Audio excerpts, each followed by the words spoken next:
नमस्कार. बळीराजा तुझ्यासाठी या उपक्रमाअंतर्गत कृषी विज्ञान केंद्र बारामती आणि महाधन ॲग्रीटेक लिमिटेड पुणे यांच्या संयुक्त विद्यमाने आयोजित फेसबुक लाईव्ह सेशन मध्ये आपल्या सर्वांचं स्वागत. मागील काही दिवसांपासून आपण वेगवेगळ्या विषयांवरती या फेसबुक लाईव्हच्या माध्यमातून महाधनचे जे तज्ज्ञ आहेत, एक्सपर्ट आहेत त्या विषयातले त्या संदर्भातली आपण माहिती घेतली होती. जसं ऊसामध्ये असेल, टोमॅटोमध्ये असेल, केळीमध्ये असेल. आजचा आपला विषय आहे जमिनीचे आरोग्य आणि माती परीक्षणाचे महत्व. आणि या संदर्भात आपल्याशी मार्गदर्शन करण्यासाठी आले doctor Sunil Londhe, general manager आणि त्याचप्रमाणे पीक शास्त्रज्ञ, महाधन ॲग्रीटेक लिमिटेड पुणे.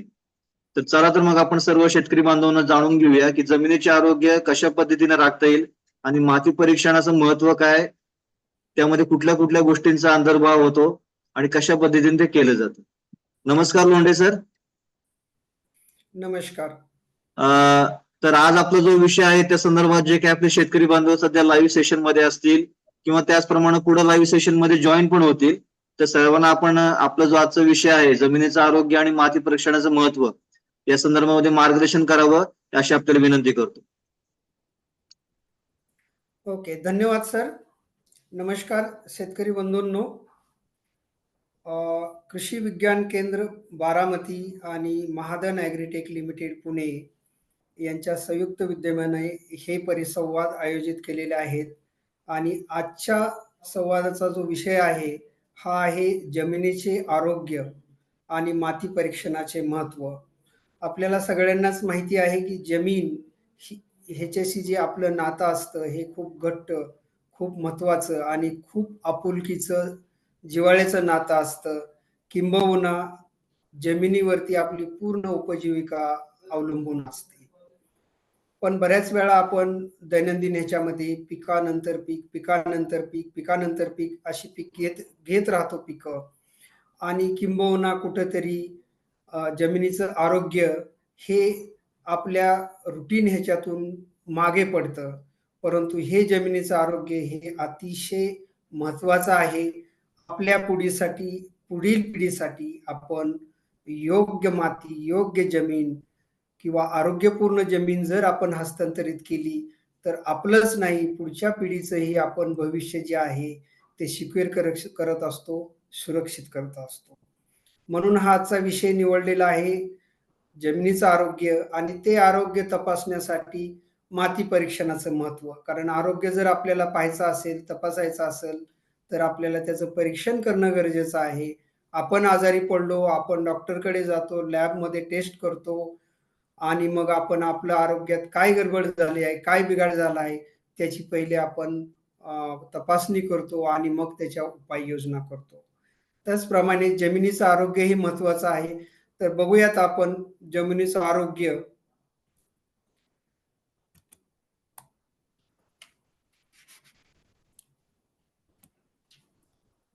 तर जमीन आपली निरोगी आहे हे आपण कसं ओळखायचं किंवा हा विषय आपण कसा हाताळायचा.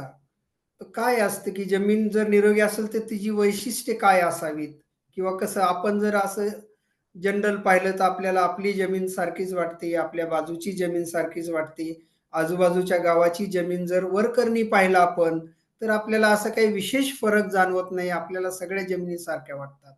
पण जर जमीन निरोगी असेल तर त्या मातीची आपल्याला मशागत करण्यासाठी सुरळीतता होते, इझिली आपल्याला करते त्याच्या मशागत. दुसरं, जमीन निरोगी असेल ती ऑटोमॅटिक खोल होते. तसेच जी जमीन चांगली असते त्या जमिनीमध्ये व्यवस्थित पाणीसाठा होतो, चांगलं पाणीसाठा ठेवण्याची तिची क्षमता असते. म्हणजेच काय, आपल्याला खूप सगळे पाणी त्याला द्यावे लागत नाहीत, कमी पाणी द्यावे लागतात. त्याचप्रमाणे पाणी दिल्यानंतर त्याचा योग्य निचरा होणं हेही गरजेचं असतं पिकाच्या वाढीसाठी. जर जमीन निरोगी असेल तर त्याचा निचरा हा व्यवस्थित होतो. दुसरी महत्वाची गोष्ट, पिकाच्या वाढीसाठी लागणारे जे पोषक तत्व असतात त्या पोषक तत्वाचा पुरेसा साठा आणि तो पुरवण्याची क्षमता निरोगी जमिनीमध्ये असते.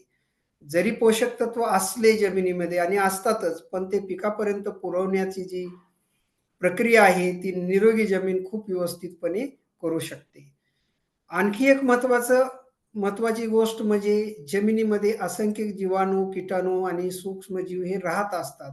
पण त्याच्यामध्ये 2 जाती असतात, 2 प्रकार असतात. एक असतात पोषक घटक किंवा फायदेशीर घटक किंवा आपण त्यांना मित्र म्हणू शकतो, त्यांची संख्या आणि दुसरी असते, की रोग तयार करणारे अ, जीवांची संख्या. तर जर जमीन आपली निरोगी असेल, तर जे बेनिफिशियल, जे पोषक, जे कामाचे सूक्ष्मजीव जंतू असतील त्यांची संख्या जास्त असते आणि रोग तयार करणाऱ्या जीवजंतूंची संख्या ही कमी असते. तिसरं जे नको असणारे रसायन असतात, नको असणारे घटक असतात, ज्यामुळे पिकाचं नुकसान होतं, अशा रसायनांची संख्या किंवा क्वांटिटी ही निरोगी जमिनीत निश्चित कमी असते. दुसरं आहे, की जमिनीची जी धूप होते, जी झीज होते, ह्याला प्रतिकार करण्याची जी क्षमता आहे, ही निरोगी जमिनीत बऱ्या प्रमाणात असते. त्याचप्रमाणे जर जे वातावरणातले बदल होत असतात आपल्या पिकाच्या वाढीबरोबर, उदाहरणच जर द्यायचं झालं तर अतिशय जरुरीपेक्षा जास्त वाढलेलं टेम्परेचर किंवा शीतलहरी किंवा अचानक आलेल्या अतिशय जोराच्या पावसामुळे जे पिकाचं आपलं नुकसान होतं, तर जमीन जर आपली निरोगी असेल, तर हे नुकसान होण्याचं प्रमाण हे कमी असतं. त्याच्यामध्ये जी लवचिकता आहे, ज्याला आपण इंग्लिशमध्ये रेझिलियन्स म्हणतो, जमिनीचा रेझिलियन्स हा खूप चांगल्या प्रकारे असल्यामुळे पिकाला प्रतिकूल परिस्थितीमध्ये उभं राहण्याची आणि प्रॉपर त्याची वाढ होण्याची जी क्षमता आहे, ती क्षमता निरोगी जमीन देऊ शकते. तर हे निरोगी जमिनीचे काही वैशिष्ट्य आहेत. आता प्रश्न असा येतो, की तुम्ही म्हणाल शेतकरी मित्रांनो, जमीन का सजीव आहे? तर हो, निश्चित जमीन ही सजीव आहे. आपल्याप्रमाणेच आपण श्वासोश्वास घेतो, आपण अन्न पचवतो, त्यापासून एनर्जी तयार करतो. प्राणी म्हणा, मनुष्य म्हणा किंवा इतर सगळे सजीव ज्याप्रमाणे क्रिया करत असतात, त्याचप्रमाणे जमीनसुद्धा श्वासोश्वास घेते आणि जमीन ही सुद्धा जिवंत आहे. त्यामुळं एखाद्या सजीवाची, एखाद्या प्राण्याची जशी आपण काळजी घेतो, काळजी घेणं हे अतिशय गरजेचं आहे. तर माती जिवंत आहे, सजीव आहे म्हणजे काय? जसं आपण जर साधारणपणे आपल्या पायाखाली जी माती असते, त्याच्यामध्ये असंख्य जीवजंतू असतात आणि यातले बरेचसे अधिकतर जीवजंतू जे आहेत, ते मातीला सदृढ बनवत असतात, पोषक बनवत असतात. त्याच्यामध्ये जे असणारे अन्न घटक आहेत, ते तयार करण्यामध्ये मदत करतात. उदाहरण जर इथे द्यायचं झालं शेतकरी मित्रांनो, तर साधारणपणे 1 चमचा जर आपण सुपीक माती घेतली, तर त्या 1 चमचा सुपीक मातीमध्ये किंबहुना अब्जावधी जीवाणू, किटाणू किंवा कित्येक मीटर बुरशीजन्य तंतू, नेमॅटोड्स, प्रोटोझोआ असे अत्यंत ह्यूज मोठ्या संख्येने 1 चमचा मातीमध्ये एवढे घटक असतात. म्हणजे जमिनीचं आरोग्य म्हणजे काय? जमिनीचं आरोग्य म्हणजे हे सगळे राहणारे मातीमध्ये वास्तव्य करणारे जीव-जंतू, छोटे-मोठे सगळ्या प्रकारचे हे वेगवेगळं कार्य करत असतात आणि जमिनीला सुपीक ठेवण्यासाठी, योग्य पोषण द्रव्य पिकांना देण्यासाठी, पाणी आणि आतमध्ये असणारा वायू ह्यांचं संतुलन ठेवण्याचं काम हे असंख्य किटाणू, जीवाणू, सूक्ष्मजीव जमिनीत करत असतात. पण हे कधी करू शकतात? जर त्यांचं आरोग्य व्यवस्थित असेल, त्यांचं प्रमाण जे पर्याप्त असेल, तर हे जमिनीचं आरोग्य व्यवस्थित ठेवण्यासाठी मदत करू शकतात. म्हणून जमीन, माती ही जिवंत आहे आणि त्याच्या आरोग्याची काळजी घेणं शेतकरी मित्रांनो, आपलं सगळ्यांचं कर्तव्य आहे, काम आहे. सर, आपण जसं पाहतो आधी आपण जसं इथं चर्चा करत आहोत, की माती ही जिवंत आहे. ज्याप्रमाणे आपण श्वासोश्वास करतो, प्राणी श्वासोश्वास घेतात, त्याचप्रमाणे मातीसुद्धा शोषण करते. मातीमध्ये असणारे हे असंख्य जीवजंतू हे सगळे जिवंत आहेत आणि तेही सगळे श्वासोश्वास करत असतात. म्हणजेच काय, आपली जी सॉइल आहे ही एक सिस्टम किंवा परिसंस्था आपण म्हणतो आपल्या पायाखाली जी असते, त्याच्यात आपल्याला डोळ्याला आपल्याला खूप कमी जीवजंतू दिसतात. जर मोठे असेल, समजा गांडूळ असतील किंवा आणखी कीटक, कृमी असतील, ज्यांची आकाराने संख्या मोठी आहे ते दिसतात. पण त्या आपल्या डोळ्याने दिसत नाही आणि ही एक खूप मोठी परिसंस्था आहे. त्याला आपण इकोसिस्टम म्हणतो. ती एका छोट्याशा आपण पाहिलं की एक चमचा एवढ्या याच्यामध्ये ते कोट्यावधी आहेत. तो अशा अशा कोट्यावधी जीवजंतूंच्या लाखो प्रजाती असतात, ज्या आपण उघड्या डोळ्याने पाहू शकत नाही. आणि जमिनीचे जे कार्य असतं, जी सुपीकता आहे, जे पिकाला पोषक वातावरण निर्माण करण्याची जी क्षमता आहे, ह्याचं साधारणपणे 90-95% जो कार्य आहे, हे सगळे जीवजंतू मिळून करत असतात. जे आपल्याला उघड्या डोळ्याने दिसत नाही, पण हे कार्य हे जीवजंतू करत असतात आणि अविरात करत असतात. जर आपण असं पाहिलं, की आपलं मी पहिले तुम्हाला हे म्हटलं, की आपल्याला सगळ्या जमिनी जसं काळी जमीन आहे तर सगळ्या काळ्याच दिसतात. आपल्याला त्याच्यात असा फरक करता येत नाही. पण जमिनीमध्ये जर आपण पाहिलं मातीचे काय घटक आहेत. माती म्हणजे काय? मातीमध्ये काय-काय असतं? तर मातीमध्ये मुख्यत्वे करून सगळ्यात पहिले महत्त्वाचं म्हणजे खनिजे असतात. वेगवेगळे खनिजे असतात मातीमध्ये जे माती तयार होते त्यावेळेस ते खनिजं वेगवेगळ्या स्वरूपात मातीमध्ये असतात आणि ह्या खनिजावरती वेगवेगळी प्रक्रिया होऊन किंवा हे सूक्ष्म जीव जे आहेत ते त्याच्यावरती प्रक्रिया करतात आणि त्याच्यापासून आपल्याला पिकाला वेगवेगळे अन्नद्रव्य हे मिळत असतात. ही एक अविरत कंटिन्यू प्रोसेस आहे. तर एक घटक आहे महत्वाचा तो आहे खनिज. दुसरा महत्वाचा घटक आहे मातीमध्ये सेंद्रिय पदार्थ असतात. सेंद्रिय पदार्थ म्हणजे जो अ, काडी कचरा असेल म्हणा, शेणखत असेल, पिकांचे अवशेष असतील, हे मातीमध्ये राहतात, कुजतात आणि त्याचा सेंद्रिय पदार्थ तयार होतात. हा एक मातीचा घटक आहे. तिसरा जो घटक आहे, जो आपण आता पाहत होतो, की माती जिवंत आहे का मृत आहे? तर त्याच्यातला जो सजीव घटक आहे, सजीव जीव-जंतू, जे त्यातले काही आपल्याला डोळ्यानं दिसतात, काही आपल्याला डोळ्यानं दिसत नाही. हा एक तिसरा अतिशय महत्त्वाचा घटक हा मातीचा आहे. चौथा घटक मातीचा जो आहे, तो वायू, जी हवा, जी पोकळी असते आतमध्ये, तीही तेवढीच गरजेची असते. हा एक चौथा घटक आहे, की जो मुळांसाठी अतिशय महत्त्वाचा आहे. मुळं सुद्धा श्वसन करत असतात आणि त्यांनाही वायूची, हवेची गरज असते. तर हा चौथा घटक वायू आहे आणि 5वा जो घटक असतो मातीमध्ये तो असतो पाणी. जे पिकासाठी अतिशय महत्त्वाचं आहे, पिकाच्या वाढीसाठी. तसंच आतमध्ये जे राहणारे सूक्ष्म जीव-जंतू आहेत, त्यासाठी पाणी तेवढंच महत्त्वाचं आहे. पाण्याशिवाय कुणीही जिवंत राहू शकत नाही. तर 5वा जो घटक आहे मातीमधला तो असतो पाणी. तर माती ही अशी मुख्यत्वे 5 घटकांनी बनलेली आहे आणि ह्या 5ही घटकांचं जे प्रमाण आहे, हे योग्य प्रमाण मातीमध्ये असणं गरजेचं आहे. तरच ती माती निरोगी राहू शकते आणि तरच ती माती पिकाला पोषक होऊ शकते. आता ह्या 5 घटकामध्ये जर आपण पाहिलं, तर जे पहिला घटक आहे खनिज, ह्याचं प्रमाण साधारणपणे सरासरी एक 45% म्हणजे जवळपास निम्म हे मातीमध्ये असतं. तसेच सेंद्रिय पदार्थाचं जे प्रमाण आहे, ते साधारणपणे 5% असावं. हे एक आयडियल, एक उत्तम, एक सुपीक मातीमध्ये जे प्रमाण आहे, ते खनिजांचं साधारणपणे अर्ध म्हणजे 45% आणि सेंद्रिय पदार्थाचं साधारणपणे 5% असायला पाहिजे. तर हा झाला अर्धा घटक. अर्धा पार्ट हा मातीचा खनिज आणि सेंद्रिय पदार्थ. राहिलेला जो अर्धा पार्ट आहे, अर्धा जो भाग आहे त्याच्यामध्ये 25% पाणी असावं आणि 25% हवा असावी. हे एक आयडियल, एक सुपीक मातीमध्ये हे प्रमाण असलं की बऱ्याचशा गोष्टी ज्या आहेत सुपीकतेच्या प्रॉब्लेम त्याचा सॉल्व्ह होतो. म्हणून निरोगी माती जी ही आहे, ही फायदेशीर आहे. फायदेशीर कशासाठी?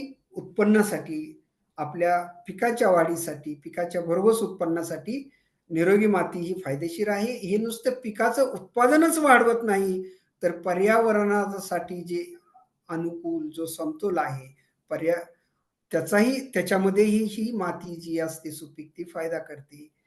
सो अनुकूल शेतीचा, अनुकूल कृषीचा जो पाया आहे, ही निरोगी माती आहे. शेतकरी मित्रांनो, हे आपल्याला लक्षात ठेवायचं आहे. मातीला निरोगी ठेवणं हा आपला कृषी प्रणालीचा हा मूलभूत पाया आहे. मी तुम्हाला थोडंसं मागे घेऊन जातो. आजोबा, पणजोबा आणि आपले जे पूर्वज आहेत, ते पण शेती करत होते. आपणही शेती करतो आणि हा आपला सगळ्यांचा अनुभव अनुभव आहे. आजच्या डेटला आपल्याकडं उत्तम-उत्तम पिकाच्या जाती बाजारात आहेत. आपण उत्तम-उत्तम पिकाचे बी आणून ते लावतो. आपल्याकडे उत्तम-उत्तम प्रकारची खतही आहेत. चांगले उत्पादन मिळण्यासाठी आपण भरपूर खतांचाही वापर करतो.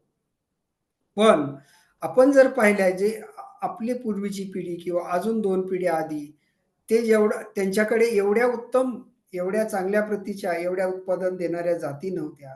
किंबहुना एवढे इफिशियंट आणि एवढे चांगले खतही त्यावेळेस बाजारात अवेलेबल नसतील किंवा आपले पूर्वज असतील, वडील म्हणा, आजोबा म्हणा, एवढा भरघोस खताचा वापर, रासायनिक खतांचा स्पेशली ते करत नसतील. आणि तरी त्यांना उत्पादन काही असं उत्पादनाचा विचार करण्यापेक्षा जे सरासरी येणारा त्यातून आर्थिक फायदा आहे. आर्थिक फायदा म्हणजे कसं? आपण टाकलेली लागत, खतं म्हणा, बियाणे म्हणा, बाकीची मशागत म्हणा आणि येणारं उत्पादन ह्याचा जर आपण सरासरी फरक काढण्याचा प्रयत्न केला, तर आजच्या डेटला बरेच शेतकरी असे म्हणतात, की आम्हाला परवडत नाही शेती. आम्ही एवढं खतं घालतो, एवढे चांगले बी आहे, पण आम्हाला पर्याप्त मात्रेमध्ये त्यातून फायदा होत नाही. तर हे असं होण्याचं मुख्यत्वे आणखी अनेक कारणं असू शकतात. पण मुख्यत्वे एक कारण निश्चित मला इथे तुम्हाला शेतकरी मित्रांनो सांगायचं आहे. त्याच्यामध्ये असंतुलित आणि अयोग्य खताचा वापर आपण करतो. कशासाठी करतो? कारण आपल्याला जास्त उत्पादन पाहिजे असतं. आपला एक घट्ट समज असा असतो, की जेवढं मी जास्त रासायनिक खतं टाकेल, तेवढं मला उत्पादन जास्त मिळेल. पण आपण जर अमाप खताचा वापर केला, तर काय होणार आहे, जे जमिनीचं आरोग्य आहे, ते कुठेतरी ढासळणार आहे, कुठेतरी खराब होणार आहे, त्याची झीज होणार आहे. जसं जे म्हणतो आपण डिग्रेडेशन, रासायनिक डिग्रेडेशन हे होणार आहे. त्यामुळं जमिनीचं आरोग्य आपल्याला तिथे राखायचं आहे. पर्याप्तच खतांचा वापर करायचा आहे, एक्सेस नाही करायचा. जसे आपले पूर्वज लिमिटेड करत होते आणि तरीही त्यांना चांगलं उत्पादन येत होतं. कारण त्यावेळीचं जमिनीचं आरोग्य आणि आताचं जमिनीचं आरोग्य ह्याच्यात खूप फरक झालेला आहे. बऱ्याच ठिकाणी जमिनीचं आरोग्य जे आहे ते ढासळलेलं आहे. त्याचं जे डिग्रेडेशन आहे ते ते झालेलं आहे. त्यामुळं निरोगी माती आपल्याला राखायची आहे. आपल्याला त्याच्यात तडजोड नाही करायची जास्त, जेणेकरून जमिनीचं आरोग्य हे धोक्यात येईल. तर आपण आजच्या ह्या परिसंवादामध्ये मातीच्या आरोग्याला एवढं का महत्त्व देतो आहे? का आपल्यासाठी शेतकरी बांधवांसाठी मातीचं आरोग्य हे महत्त्वाचं आहे? तर मातीचं जर आरोग्य आपल्याला टिकवून ठेवलं, आपलं चांगलं असेल, तर जे पोषक तत्वे असतात मातीमध्ये, जे पोषक मूल्य असतात, जे घटक असतात, जे पिकाला लागतात, ते संतुलित प्रमाणात राहतं. फॉर एक्झाम्पल उदाहरणच जर द्यायचं झालं, आपणही सजीव आहे. आपण ह्याच्या आधीच हे चर्चा केली, की माती सजीव आहे. तर दोन्ही सजीव आहेत. जर आपण आपल्या जेवणामध्ये जर आपण एकच घटक खाल्ला, जास्त प्रमाणात खाल्ला, तर त्याचा अनिष्ट परिणाम होईल. त्याचं संतुलन आपल्या शरीरामध्ये आपल्याला जसे वेगवेगळे पोषक तत्व लागतात, घटक लागतात, तसंच मातीलाही लागतात, तसेच पिकालाही असतात. पिकालाही पोषक घटकांची गरज आहे. जर आपण फक्त नत्रच दिलं, तर भरघोस पीक वाढेल, पण उत्पादन येणार नाही. नुसतं पालाशच असलं भरपूर, चालणार नाही. स सगळे घटक हे संतुलित प्रमाणात असावे लागतात पिकासाठी आणि मग सगळे घटक संतुलित असण्यासाठी काय पाहिजे? तर आरोग्य. आरोग्य हा पहिला मूळ मुद्दा आहे. आरोग्य व्यवस्थित असलं पाहिजे. दुसरं आपण पाहतो की बऱ्याच जमिनी खारवट होतात. हळू-हळू वर्षानुवर्ष खारवटपणा वाढत जातो. क्षाराचे थर आपल्याला वरती दिसतात जमिनीवरती ज्यावेळेस बाष्पीभवन होतं पाण्याचं, त्यावेळेस क्षाराचे थर दिसतात. हे क्षारीकरण झालं, की समजायचं आपली जमीन जी आहे, ते कुठेतरी त्याचं आरोग्य ढासळत चाललेलं आहे. मग काय होतं, की पोषक तत्वाची कमतरता सुरू होते. आरोग्य ढासळलं, की पोषक तत्वाची कमतरता सुरू होते आणि मग पोषक तत्वाची कमतरता झाली, की मग पिकाची वाढही त्या प्रमाणात खुंटायला सुरुवात होते आणि मग पीक आपल्याला चांगलं आणण्यासाठी अधिक अन्नद्रव्य, रासायनिक अन्नद्रव्य आपण वरून देतो पर्यायानं आणि त्यामुळं आपलं मातीचं जे आरोग्य आहे ते अजूनच ढासळतं. आणि मग काय होतं आरोग्य ढासळत गेलं, की माती आपली विषारी होत जाते. मातीची विषारीता ही वाढते आणि माती विषारी होत गेली, की मग ते पिकालाही पूरक राहत नाही आणि एक वेळ असा येतो, की ती माती जी आहे ती शेतीयोग्य राहत नाही. आणि पिकांच्या मुळांना योग्य वातावरण मिळत नाही, जे असायला पाहिजे मातीमध्ये. जे पोषक तत्व त्यांना मिळायला पाहिजे ते मिळत नाही आणि आपलं पीकही त्या प्रमाणात वाढत नाही.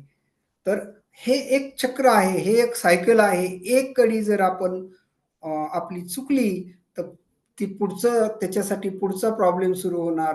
तो झाला की परत पुढे एक आणखी आपल्यासाठी प्रॉब्लेम वाढत जाणार. त्याच्यामुळं जो मूळ प्रॉब्लेम आहे त्याच्यावर जर आपण थोडंसं लक्ष केंद्रित केलं, थोडंसं काळजी घेतली, तर कदाचित आपल्याला ह्या परिस्थितीला समोर जायची आवश्यकता पडणार नाही.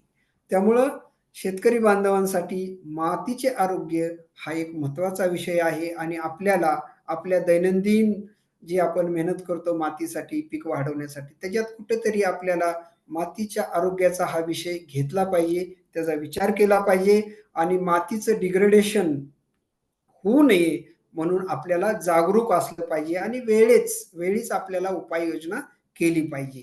पूर्ण जमीन जर खारवट झाली किंवा नापीक होत गेली आणि मग त्याचं आरोग्य परत जर ठीक करायचा आपण विचार केला, तर ते थोडंसं कठीण काम आहे.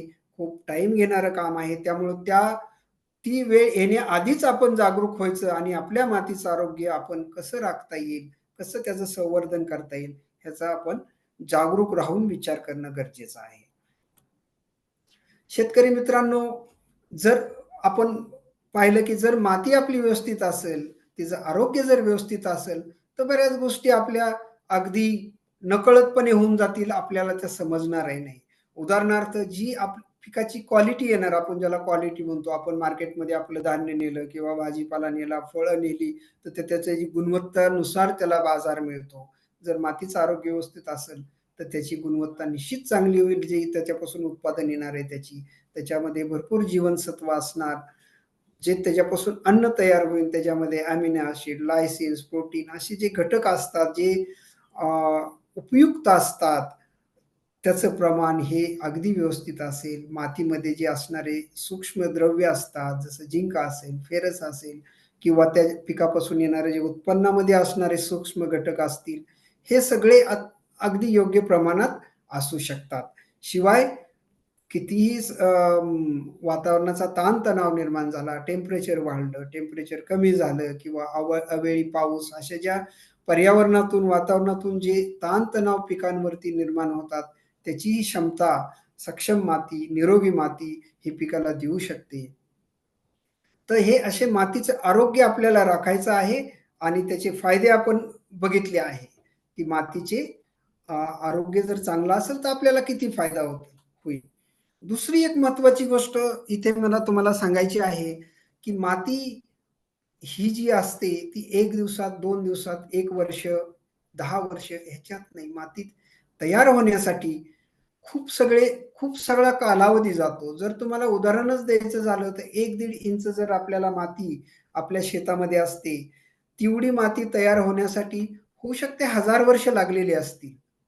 तर 1000 वर्ष लागून जर 1 इंच माती तयार होत असेल आणि त्याचं आरोग्य जर आपण व्यवस्थित काळजी नाही घेतली, तर काय होणार? त्याची धूप होणार, त्याचं डिग्रेडेशन होणार. त्याचं आरोग्य जसं-जसं घटत जाईल, खराब होत जाईल, तसं-तसं हे एवढा कालावधी लागून तयार झालेली जी माती आहे आणि जी आपल्याला सुपीक माती निसर्गाने दिलेली आहे, त्याची जर आपण काळजी नाही घेतली, तर ते सगळं वेस्ट होणार. तर शेतकरी मित्रांनो, तुम्हाला इथेच मला एक गोष्ट सांगायची आहे. माती तयार होताना जे घटक असतात, ते घटक जे असतात ते एक तर आपला जो खडक असतो किंवा आपण दगड म्हणतो किंवा ज्याला रॉक आपण म्हणतो, जिथून मातीचं उगमस्थान असतं. तिथून खडकापासून, दगडांपासून मातीचे खडकाचे तुकडे छोटे-छोटे होऊन माती तयार होते. ह्याच्याबरोबर ती माती तयार होण्यासाठी तुम्ही पाहिलं असेल, की महाराष्ट्राचा जर विचार केला तर कोकणात गेलं तर लाल माती मिळते. इकडे सखल भागात आलं तर काळी माती मिळते. असा फरक का? कारण खडक वेगळे असतात. त्याचप्रमाणे हवामान, जास्त पाऊसमान असेल तर वेगळी माती तयार होते, कमी पाऊसमानात वेगळी माती तयार होते.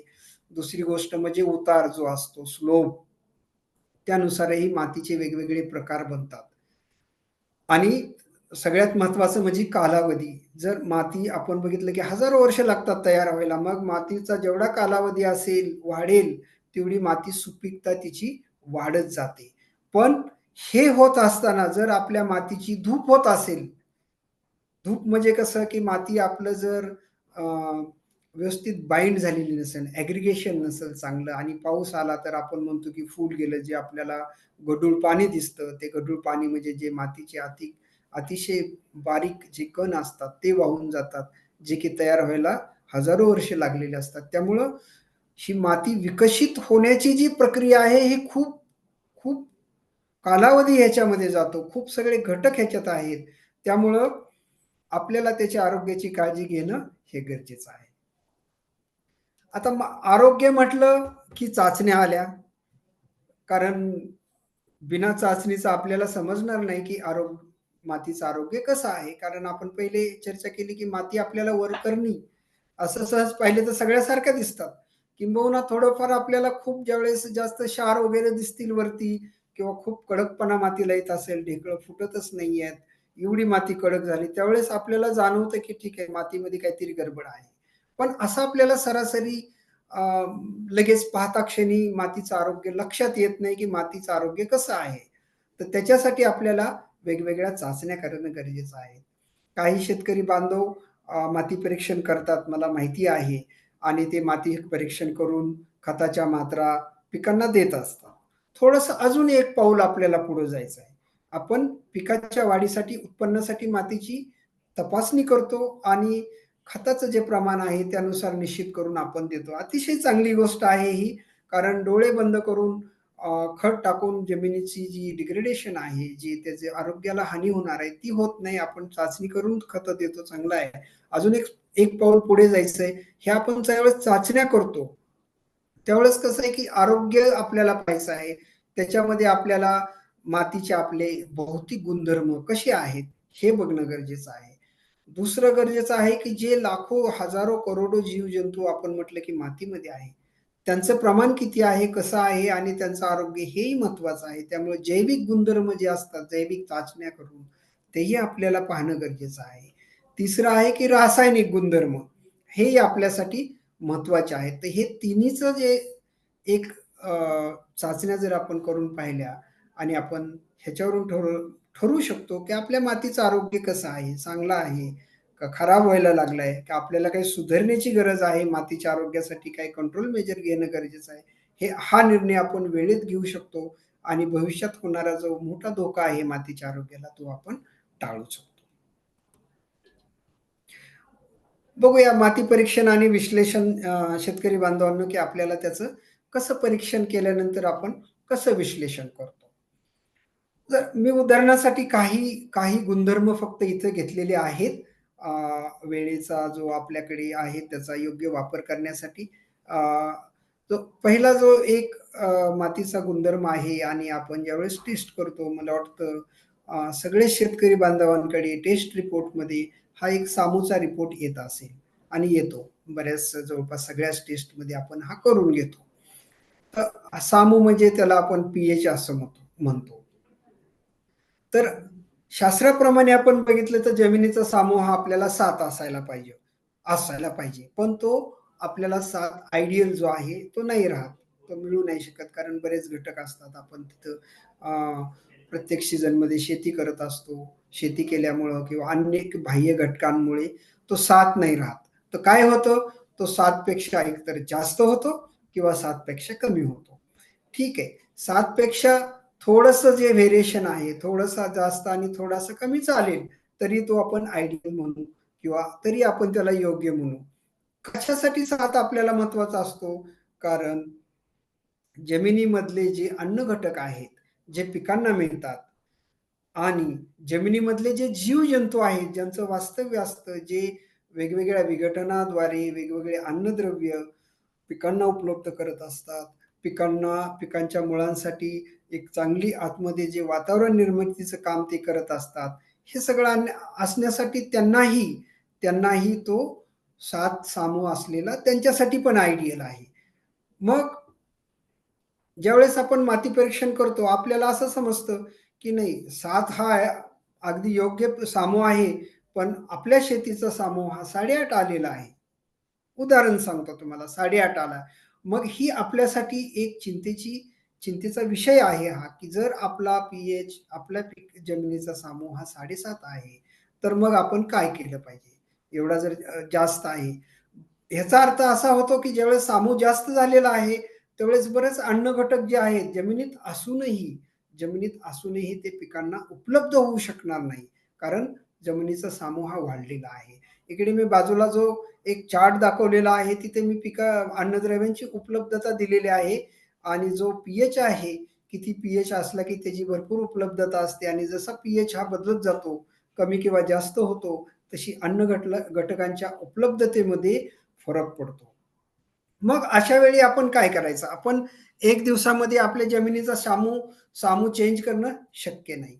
कारण जमीन जर पाहिलं, जमिनीचे जे बफरिंग असतं, जे चेंज नाही होण्याची जी क्षमता असते, ती खूप जास्त असते आणि एवढ्या एवढ्या जमिनीमध्ये आपण कुठलंही केमिकल एवढं खूप मोठ्या प्रमाणात टाकू शकत नाही आणि ते आपल्याला म्हणजे तसं इकॉनॉमिकली पण पॉसिबल नाहीये, होऊ नाही शकत तसं. मग आपण हळू-हळू ज्यावेळेस आपल्या जमिनीचा पी-एच फॉर एक्झाम्पल जास्त आहे, तर आपण काय केलं पाहिजे? अशा वेळेस आपण अशी खतं असतात, की ज्याच्यामुळं जमिनीमध्ये थोडंसं ॲसिडिटी, आम्ल तयार होतं आणि अशा खतांच्या सतत वापरामुळं हळू जो समूह आपला जास्त झालेला आहे. फॉर एक्झाम्पल सांगायचं तुम्हाला झालं इथं तर समजा अमोनियम आधारित खतं जी असतात, ज्याच्यामध्ये आम्लीकरण करण्याच्या प्रॉपर्टी असतात. ठीक आहे. अशी खतं आपण जर टाकली, तर त्यानं काय होईल, की आपल्या जमिनीचा जो पी-एच जो समूह वाढलेला आहे, आपण हळू त्याला नियंत्रित आणण्याचा प्रयत्न करू शकतो. तर अमोनियम आधारित खतं, फॉर एक्झाम्पल जर तुम्हाला इथं द्यायचं झालं, तर महादनचं जसं अमोनियम सल्फेट आहे. तर हे खत आपण असं टाकू शकतो. आपल्याला माहिती आहे की आपला पी-एच 8.5 झालाय. ॲसिडिक प्रॉपर्टी ज्याच्यामध्ये अम्लाचं प्रमाण ज्या खतामुळे तयार होतं, हे टाकलं तर थोडासा आपला जो समूह आहे, तो कमी येईल. एनिवे आपल्याला तर नत्र स्फुरद हे पाहिजे आहे, टाकावंच लागते पिकासाठी. फक्त आपण खताचा टाइप जरी बदलला, एवढी छोटीशी क्रिया जरी आपण केली, तरी आपला जो समूह आहे हा वाढत होता, तो कुठेतरी नियंत्रणात येईल आणि आपण कंटिन्यू जर असा वापर केला अशा खतांचा, तर पी-एच हळू कमी होईल. किंबहुना जो पुढे वाढणार होता, तो वाढणार तर नाही. म्हणजे जमिनीची जी डिग्रेडेशन होणार होतं, जे धूप होणार आहे, ते थोड्याफार प्रमाणात तरी आपण त्याला नियंत्रणात आणू शकतो. तर अशा आपण खताचं जी निवड आहे, ती जो आपण माती परीक्षण केलंय त्याच्या बेसिसवर करायची. त्याला आधार ठेवायचा, की ठीक आहे माझ्या जमिनीचा समूह एवढा आहे, तर मला ह्या पद्धतीचं खत वापरलं, तर तो थोडासा कमी होऊ शकतो. ही आपण साधी जरी एक एवढी गोष्ट लक्षात ठेवली, तरी आपण ह्याच्यावरती पुढे जे होणारं नुकसान आहे, निश्चित टाळू शकतो. दुसरं आपण ज्यावेळेस माती परीक्षण करतो, ह्या सगळ्या रासायनिक कॅरेक्टरिस्टिक्स आहेत, प्रॉपर्टीज आहेत जमिनीच्या. एक त्याच्यामध्ये आपण असतं विद्युत चालकता किंवा आपण त्याला इलेक्ट्रिकल कंडक्टिव्हिटी असं म्हणतो किंवा आपण त्याला इशी म्हणतो. तर हा जो इशी आहे, इशी म्हणजे काय किंवा ही अ, अ, अ, चालकता काय असते? तर हे जे असतं आपल्या जमिनीमध्ये क्षारांचं प्रमाण.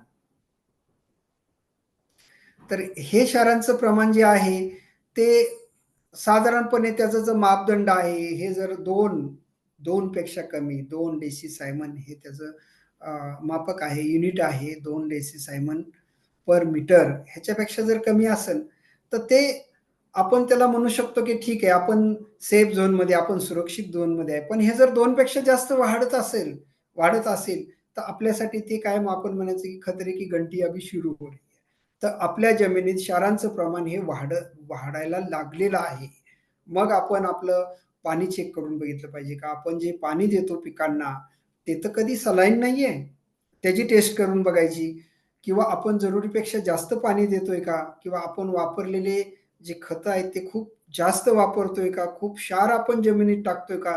ह्याच्यावरती शेतकरी मित्रांनो आपण विचार केला पाहिजे आणि त्या पद्धतीने आपली जी रणनीती आहे, आपल्या जमिनीला मॅनेज करायची, त्याचं जे आरोग्य जर ढासळायला लागलेलं असेल, तर आपल्याला त्याच्यावरती कुठेतरी उपाय हा वेळीच केला पाहिजे आणि त्याचा विचार आपल्याला केला पाहिजे. तर जो हा खारवटपणा आहे, हा अतिशय महत्त्वाचा आहे. हा जर एकदा वाढत गेला, तर नंतर ह्याला कंट्रोल करणं खूप कठीण जातं. ठीक आहे.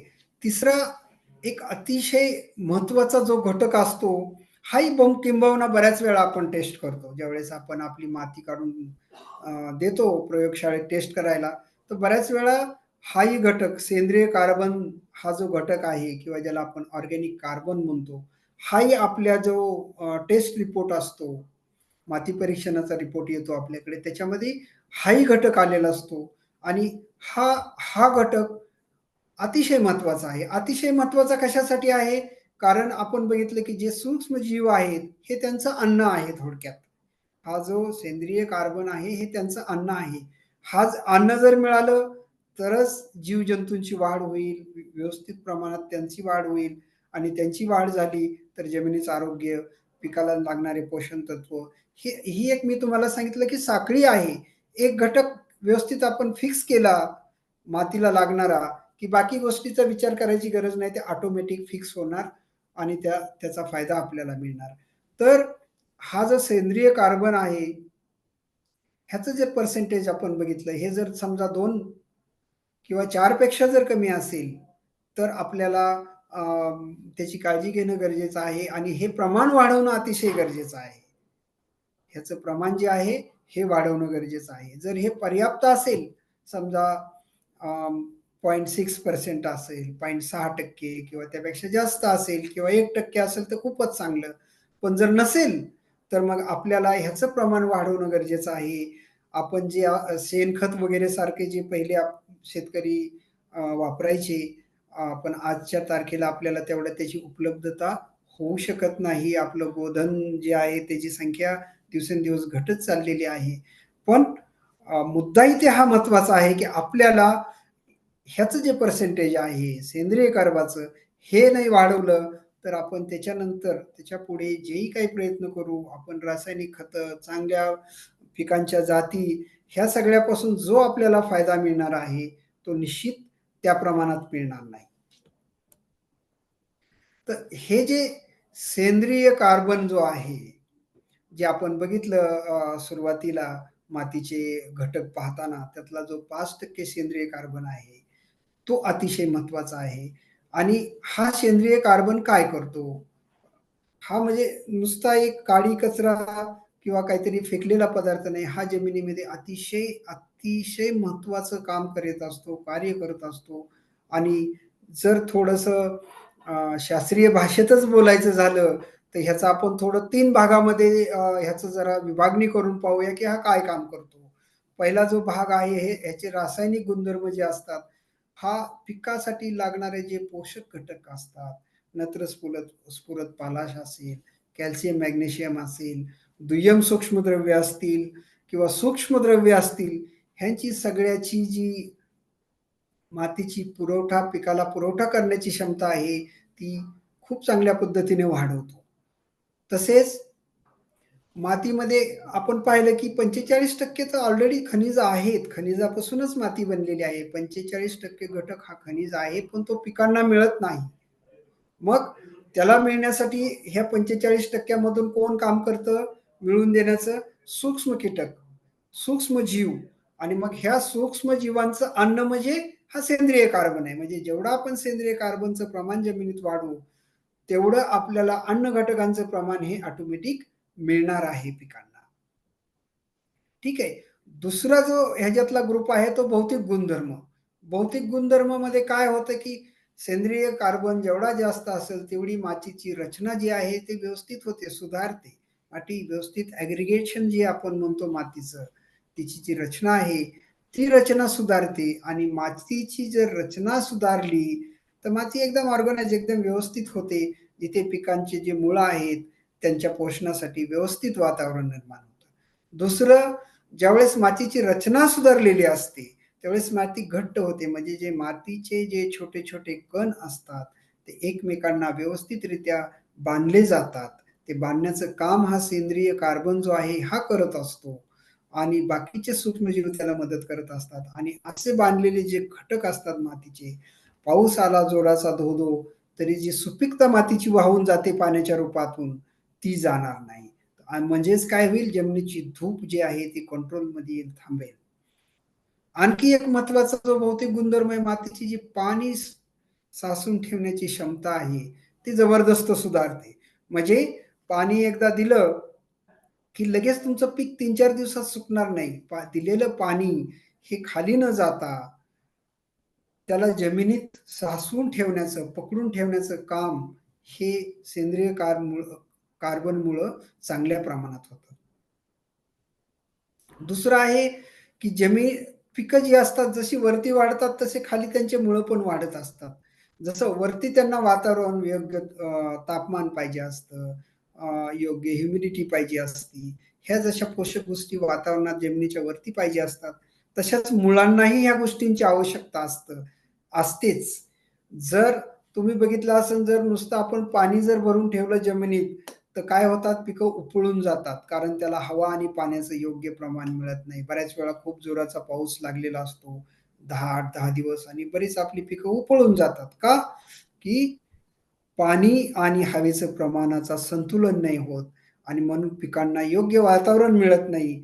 पण सेंद्रिय कार्बनमुळे हे मुळांना जे योग्य वातावरण मिळण्याचा जो प्रकार आहे, हा खूप चांगल्या पद्धतीने होतो आणि मुळांची वाढ ही चांगली होते. आणि ज्यावेळेस मुळांची वाढ भरघोस होते, चांगली होते, त्यावेळेस पिकाची वाढ ऑटोमॅटिकली चांगलीच होणार. दुसरं आहे की मातीतील आपण विचार केला की बरेच तिसरा जो यातला घटक आहे, ग्रुप आहे तो मातीचे जैविक गुणधर्म. म्हणजे हे जे आपण सगळे सूक्ष्मजीव आणि ते तयार करणारे पोषक तत्व हे ते, ह्या सगळ्यांची जी अ, प्रमाण आहे, हे और सेंद्रिय कार्बनमुळे चांगल्या प्रमाणात होतं. म्हणजेच काय होतं, की मातीची जी कार्यक्षमता आहे, ही वाढते, ही सुधारते. पिकांना पोषण देण्याची क्षमता सुधारते. पिकांना पकडून ठेवण्याची क्षमता सुधारते. मुळांना योग्य प्रमाणात अ, अगदी खेळती हवा मिळते खाली जमिनीमध्ये आणि अशा रीतीने हे मातीचे सगळे जैविक गुणधर्म आहेत, हे सुधारतात. मातीमध्ये राहणाऱ्या सूक्ष्म जीवांसाठी लागणारं जे वातावरण आहे पोषक, तेही सुधारतं. असं सेंद्रिय कार्बन जो आहे, याच्याकडे शेतकरी मित्रांनो आपल्याला अतिशय काळजीपूर्वकपणे लक्ष देणं गरजेचं आहे. जर आपल्या शेतीचा सेंद्रिय कार्बनचं प्रमाण जसं मी तुम्हाला सांगितल्याप्रमाणे समजा 0.4% च्या खाली येत असेल, 0.5% च्याही खाली जाता येईल किंवा 0.2% च्या खाली जर आपल्या विशिष्ट शेतीचं जर प्रमाण येत असेल, तर शेतकरी मित्रांनो आपल्याला अलर्ट होण्याची गरज आहे आणि त्याचं प्रमाण आपल्याला अनेक प्रकारे वाढवता येईल किंवा आपल्याला जर शेणखत मिळत असेल, तर आपण शेणखत वाढवून त्याचं घालून किंवा हिरवळीचं खत घालून त्याचं प्रमाण जे आहे ते आपल्याला वाढवता निश्चित येईल. पण तुम्ही म्हणाल शेतकरी मित्रांनो, की पशुधनाची संख्या कमी झालेली आहे. शेणखताच्या किमतीही खूप वाढलेल्या आहेत आणि इव्हन आपण शेणखत विकत घेण्याचाही प्रयत्न केला, तरी ते मिळेलच ह्याची गॅरंटी नाही. मला कल्पना आहे शेणखताचा जो तुटवडा आहे आणि ते प्रत्येकच वेळेस आपल्याला शक्य होईलच असं नाही. मग दुसरा एक पर्याय मी तुम्हाला इथे सांगतो. जसं रासायनिक खतं आपण वापरतो. जसं काही खतं अशी असतात, की ज्याच्यामुळे जमिनीमधले जे सूक्ष्मजीव आहेत, त्यांना ते ॲक्टिव्हेट करण्याचा प्रयत्न करतात. त्यांची वाढ करण्याचा प्रयत्न करतात.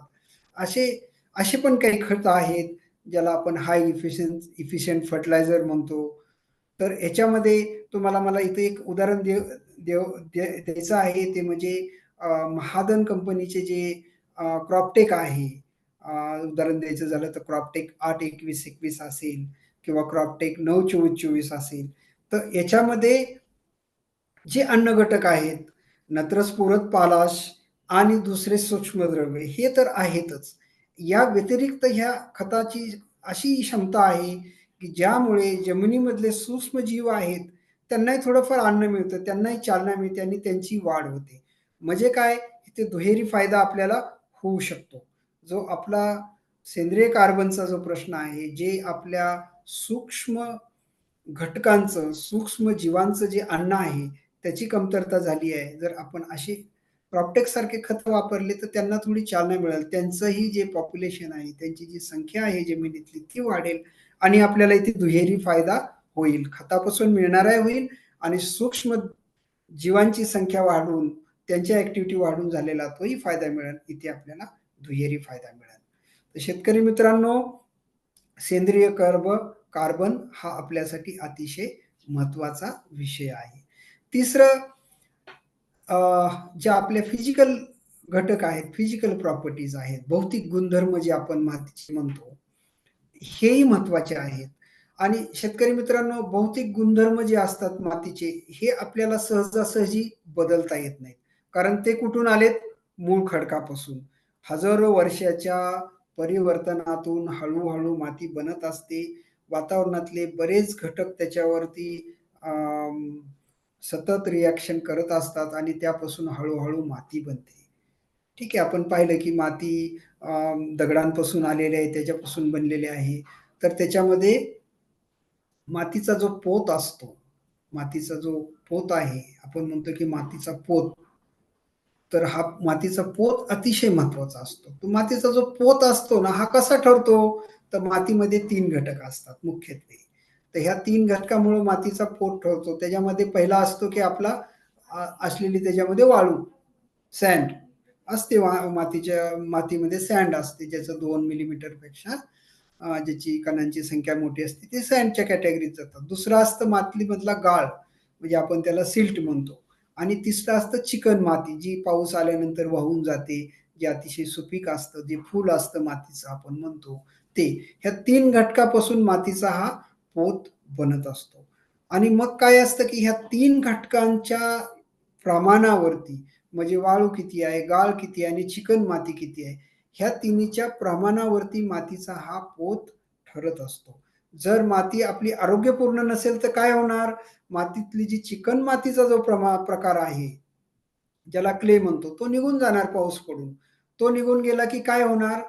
जे दुसरे 2 घटक आहेत, कारण हे पर्सेंट आपण ज्यावेळेस म्हणतो, तर चिकण माती निघून गेली किंवा क्ले निघून गेला, तर काय होणार? वाळू आणि जे गाळ आहे, सिल्टचं प्रमाण वाढणार आणि आपला पोत जो आहे, तो कुठेतरी त्याला नुकसान होणार.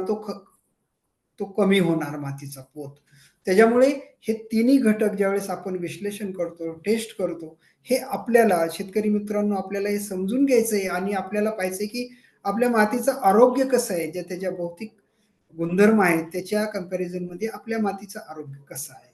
जर आपल्या मातीमध्ये क्ले किंवा चिकण माती हेही असणं गरजेचं आहे. कारण काय असतं की चिकण मातीमुळं काय होतं, हा एक आपल्याला जे उत्पादन पाहिजे असते, पिकाची वाढ पाहिजे असते, हा एक अतिशय महत्त्वाचा घटक आहे, की जो की वेगवेगळे पोषण तत्व देत असतो पिकांना. महत्त्वाची भूमिका हा बजावत असतो पिकांना पोषण तत्व देण्याशिवाय. आणि जर हा घटक आपल्यात कमी होत असेल आपल्या मातीमध्ये, तर आपल्याला जे यशस्वी किंवा भरघोस पीक घ्यायचं आहे, त्याचं जे येणारं उत्पादन आहे, हे निश्चित त्या प्रमाणात आपल्या अपेक्षेप्रमाणे येऊ शकत नाही. त्यामुळं ह्याचं रक्षण करणं हे आपल्यासाठी अतिशय महत्त्वाचं आहे. मग रक्षण कसं होईल? जर आपण त्याचं ॲग्रीगेट, त्याचं जे बांधून ठेवण्याची एका कणाची दुसऱ्या कणाला क्षमता आहे, ती वाढली, की हे ऑटोमॅटिकली त्याचं संवर्धन होणार आहे. पण ती वाढण्यासाठी आपल्याला काय पाहिजे? सेंद्रिय कार्बन पाहिजे. मी तुम्हाला पहिल्यांदा शेतकरी बांधवांनो सांगितलं, की ही एक चेन आहे आणि चेनमध्ये आरोग्यामध्ये कुठे प्रॉब्लेम झालाय, तो प्रॉब्लेम आपल्याला फिक्स करायचा. तो केला, की बाकीच्या गोष्टी ऑटोमॅटिक होणार आहे. निश्चिंत राहू शकतो आपण त्याच्यामध्ये. दुसरा घटक तिथे मला तुम्हाला सांगायचं की जो गाळ, ज्याला आपण की सिल्ट म्हणतो. हा घटक आपल्याला ह्याच्यासाठी महत्वाचा आहे आणि ह्याचं पर्याप्त प्रमाण असणं महत्वाचं आहे. कारण आपण जेव्हा पाणी देतो जमिनीला, ते पाणी टिकवून ठेवण्याचं काम हा घटक करत असतो जमिनीमध्ये. तसंच हवेची गरज असते, पोकळीची गरज असते, जमिनीमध्ये पण छिद्र असतात. त्याच्यामध्ये पर्याप्त मात्रात हवेचं अभिसरण होणं गरजेचं असतं. म्हणजेच काय, पाणी आणि हवा आपण पाहिलं सुरुवातीला, की ह्याचा 50-50 बॅलन्स आपल्याला पाहिजे असतो. मग हा 50-50 बॅलन्स कशामुळे राहणार? तो हा जो गाळ आहे, हा जो सिल्ट आहे, हा मदत करणार, की 50-50 बॅलन्स किंवा आयडियल बॅलन्स जो आहे तो ठेवण्यासाठी. जर गाळाचं प्रमाण कमी असेल, तर हे प्रमाणही जे 50-50 आपल्याला पाहिजे हवा आणि पाणी, ते प्रमाणात नाही राहू शकणार. तिसरा महत्वाचा घटक आहे वाळू, सँड ज्याला आपण म्हणतो. ह्याचं काय कार्य जे आहे, ह्याच्यापासून अन्न घटक मिळण्याचं कार्य होत नाही. जसं चिकणमाती आपल्याला अन्न घटक देते. अ, गाळ जो आहे सिल्ट तोही काही प्रमाणात आपल्याला अन्न घटक देतो. तसं वाळू अन्न घटक देत नाही, पण वाळूचंही पर्याप्त प्रमाण असणं गरजेचं आहे. कारण जमिनीचा जो निचरा होण्याची प्रक्रिया आहे, जमिनीला जो वापसा येण्याची प्रक्रिया आहे किंवा जमिनीमध्ये हवा आणि पाण्याचं जे प्रमाण जसं गाळ करतो, तसं निचरा करण्याचं प्रमाण जे आहे, ते हे सँड करत असते. तर ह्याच्यासाठी या तिन्हीचं प्रमाण आपल्याला शेतकरी मित्रांनो समजून घेण्याचं गरजेचं आहे, की माझ्या जमिनीच्या, माझ्या मातीच्या आरोग्यामध्ये हे प्रमाण कुठे आहे? जर एखादा घटक ह्याच्यातला खूप वर-खाली झाला, तुम्हाला जर शेतकरी मित्रांनो उदाहरणच द्यायचं झालं, जसं आपण जमिनीच्या आरोग्याची काळजी घेतली नाहीये, पर्याप्त काळजी घेतली नाही आणि दरवर्षी पावसाळ्यामध्ये आपल्या यातून चिकण मातीचा जो थर आहे, ज्याला आपण क्ले म्हणतो, तो जर पावसाच्या पाण्याने जास्त प्रमाणात निघून गेला, ठीक आहे. चिकणमाती गेली, त्याच्यामागे जो सिल्ट आहे, जो गाळ आहे, त्याचंही प्रमाण कमी होईल आणि राहणार काय? तर मग वाळूचं प्रमाण जास्त राहणार, सँडचं प्रमाण जास्त राहणार. मग काय होणार, की आपल्याला जे आपण इरिगेशन देतो, पाणी देतो, ते पाणी धरून ठेवण्याची क्षमता जमिनीची अतिशय कमी होणार. आपण त्याला म्हणतो एक्सेसिव्हली ड्रेन्ड, अतिशय निचरा होणारी जमीन. म्हणजे सकाळी पाणी दिलं, की संध्याकाळी वरती काही ओलं राहतच नाही, पूर्ण ड्राय. अशा परिस्थितीत, अशा जमिनीमध्ये, अशा मातीमध्ये पीक घेणं म्हणजे आपल्यासाठी अतिशय कष्टाचं, अतिशय तकलीफचं काम आहे आणि आपण प्रत्येकच पीक अशा जमिनीत घेऊ शकेल असं नाही. म्हणून हे तिन्ही घटक ज्यावेळेस आपण माती परीक्षण करतो, त्यावेळेस आपल्याला त्याचं विश्लेषण प्रॉपर व्यवस्थित विश्लेषण करणं गरजेचं आहे आणि विश्लेषण केल्यानंतर प्रॉब्लेम कुठे आहे, त्याला फिट करणं गरजेचं आहे. त्याची काळजी घेणं गरजेचं आहे. म्हणजे पुढे येणारा प्रॉब्लेम वाढणार नाही आणि हळू जमिनीचं आरोग्य जे आहे, ते आपल्याला जसं पाहिजे तसं हळू ते सुधरत जाईल.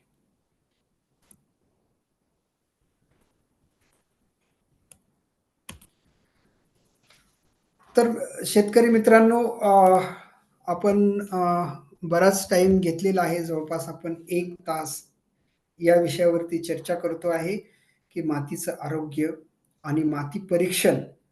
मातीचं आरोग्य हे आपल्यासाठी अतिशय महत्त्वाचा विषय आहे आणि मातीचं परीक्षण आपण काही प्रमाणात करतो. बरेच शेतकरी बांधव करतात, पण त्याचं प्रॉपर विश्लेषण, परीक्षणाचं विश्लेषण आपल्याला करायचं आहे आणि प्रॉब्लेम जिथं आहे, ज्या मी तुम्हाला सांगितलं, की ही एक कडी आहे.